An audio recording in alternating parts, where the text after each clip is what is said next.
Hello students. आज हम इसी को जो हम अभी तक डिस्कस कर रहे थे उसी को और आगे डिस्कस करेंगे। ठीक है, अभी तक हमने डिस्कस कर लिया था कॉन्स्टिट्यूशन के बारे में कि कॉन्स्टिट्यूशन आखिर क्या इंश्योर करता है। ठीक है, इसी का जो हमारा अगला पॉइंट है कि in a democracy we choose our leaders so that they can exercise power responsibility on our behalf. तो हमने बताया था आपको कि हम अपना एक रिप्रेजेंटेटिव चूज करते हैं और वो रिप्रेजेंटेटिव क्या करता है, हमारे पावर्स के थ्रू वो कानून बनाता है। और कानून किसके लिए बनाता है, हमारी जनता के लिए बनाता है। ठीक है, लेकिन ये सारी बातें हमने डिस्कस कर ली थी। और इसमें क्या होता है, जब कोई हमारे लिए कानून बना रहा है तो माइट भी ऐसा हो कि वो जो कानून बनाए उसका वो जो हमने उसको अपनी पावर दे दी है वो उसका मिसयूज भी करे, है ना। जो अथॉरिटी उसको हमने दी है वो उसका मिसयूज करने लगे, और ऐसा एग्जैक्टली होता भी है ना। देखिए आपको मैं एक एग्जांपल बताता हूं। एक इसमें ये एग्जांपल दिया गया है, सुरेश। ये सुरेश एक बच्चा है और ये मान लीजिए कि मैंने आप में से किसी को एक को क्लास मॉनिटर बना दिया। ठीक है, क्लास मॉनिटर मैंने एक किसी को बना दिया और उसका नाम ए है। ठीक है, ए को मैंने क्लास मॉनिटर बना दिया और इसी एक क्लास में 15 बच्चे हैं।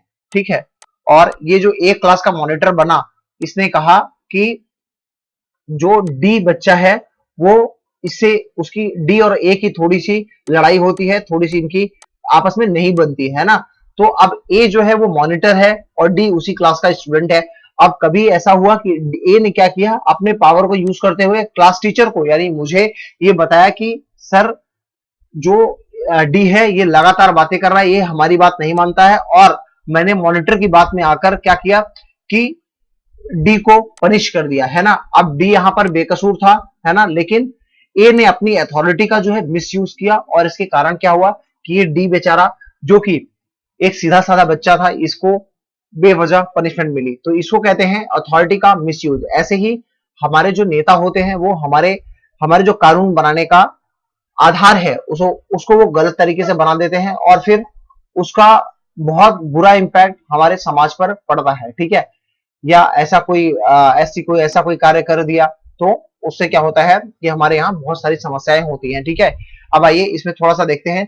In a democratic societies the constitution often lays down rules that guard against the misuse of power by our political leaders. तो ये हमारा जो कॉन्स्टिट्यूशन है ये इंश्योर करता है कि अगर कल को जो ये लीडर्स हैं, जो ये आपके रिप्रेजेंटेटिव हैं, अगर ये अपनी पावर का मिसयूज करते हैं, है ना, ये अगर अपनी पावर का मिसयूज करते हैं तो इनके लिए संविधान में प्रावधान किया गया है। इनके लिए संविधान में ये लिखा गया है कि अगर ये मिसयूज करेंगे तो उसके लिए क्या करना होगा, है ना। उसके लिए उच्चतम न्यायालय है, हम उच्चतम न्यायालय जाएंगे तो उच्चतम न्यायालय हमारा साथ देगा। जो चीज सही होगी, जो गलत होगी, उसको उच्चतम न्यायालय चेक करेगा और उस हिसाब से उच्चतम न्यायालय फैसला देगा। ठीक है, तो ये हमें हमारा जो कॉन्स्टिट्यूशन है वो क्या करता है, हमें एक गार्ड देता है किससे, जो हमारे पॉलिटिकल लीडर्स हैं उनसे, कि वो अगर अपनी पावर का मिसयूज करें तो उसको रोका जा सके। ठीक है, in the case of the Indian constitution about which you will read more later in this chapter, many of these laws are contained in the section of fundamental rights. ये जो फंडामेंटल राइट्स का chapter है इसको जो है हम और ध्यान से पढ़ेंगे, जिसमें जो हम हैं मतलब पीपल ऑफ इंडिया हैं उनके सभी राइट्स दिए गए हैं और उन राइट्स को कोई भी छीन नहीं सकता है। जो हमारे पॉलिटिकल लीडर्स हैं उनको ये अधिकार हमारे, ये राइट्स हमारे छीनने के अधिकार नहीं है कि वो हमारे इन राइट्स को छीन लें, है ना। तो इन सभी बारे में हम बाद में पढ़ेंगे। ठीक है, do you recall the chapter on the Dalit writer Om Prakash Valmiki. Om Prakash Valmiki का जो चैप्टर था 7th में, ओम प्रकाश वाल्मीकि एक दलित लेखक थे और उन्हें अपने क्लासरूम के बाहर बैठाया दिया जाता था क्योंकि उनकी कास्ट जो है वो बहुत नीची थी। ऐसा जो कास्ट बनाने वाले लोग हैं उन्होंने कर रखा है कि जो ये ओम प्रकाश जी की कास्ट है बहुत नीची है ना।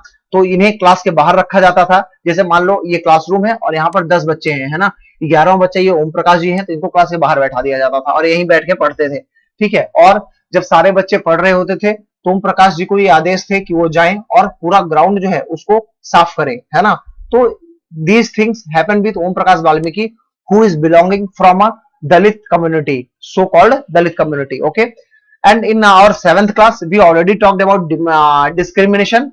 Okay, Om Prakash faced this type of discrimination just because he was a Dalit. Okay, you read about how the Indian constitution guarantees the right to equality, right to ensure equality of every people of India. Okay, so give me a second. To all person, and says that no citizen can be discriminated against on the ground of religion, race, caste, gender and place of birth. मतलब हमारा संविधान ये ensure करता है कि कोई भी व्यक्ति किसी को भी जो भारत का सिटीजन है उसे ना तो उसके रिलीजन के आधार पर कि वो हिंदू है, मुस्लिम है, सिख है, इन सभी आधार पर उसके साथ कोई भेदभाव नहीं किया जाएगा। उसका रेस क्या है, रेस मतलब उसका कलर क्या है, वो गोरा है, काला है, बुरा है, वो कैसा भी है, उसके साथ किसी भी प्रकार का डिस्क्रिमिनेशन नहीं किया जाएगा।